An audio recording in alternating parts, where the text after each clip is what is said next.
વર્ષોથી ભાજપની સરકારે એવું કરેલું કે કોઈ માણસને બોલવા દેવાનો નહીં, ગામમાંય નહીં, સીમમાંય નહીં, સોશિયલ મીડિયામાંય નહીં, મીડિયામાંય નહીં, સરકારી ઓફિસમાંય નહીં, ક્યાંય નહીં.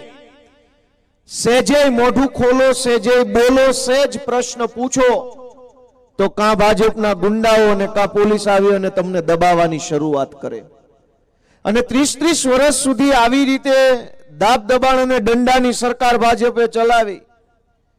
પણ જ્યારથી વિસાવદર વિધાનસભાના ખેડૂતોએ હાવણો માર્યો છે ત્યારથી આખા ગુજરાતના લોકોની અંદર એક નવો હિંમત આવી છે, નવો વિશ્વાસ આવ્યો છે. દોસ્તો, બધાય બોલતા થયા છે, અવાજ ઉઠાવતા થયા છે, નીડર બન્યા છે, પોતાના હક માટે લડતા થયા છે.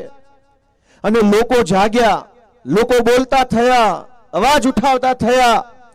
તો ભાજપ અને કોંગ્રેસ બેયના પેટમાં તેલ રેડાયું કે આટલા વર્ષથી દબીને રાખ્યા હતા એને આણે બોલતા કેમ કર્યા.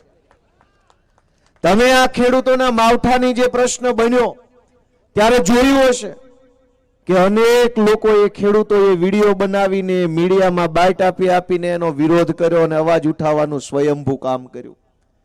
અને એના કારણે સરકારની ઉપર દબાણ થયું. સરકારે કૃષિ મજાક પેકેજ જાહેર કર્યું. આંકડો બોલો તો એમ લાગે કે બધા ખેડૂતોના ફળિયામાં એક હેલિકોપ્ટર આવી જાય એટલા રૂપિયા ફાળવા છે. અને બોલે એવી રીતે છાપામાં 10,000 કરોડનું પેકેજ. હાથમાં કેટલા આવશે? તો કે હાથમાં તમાકુ બીડી લેવા એટલા પૈસા આવશે.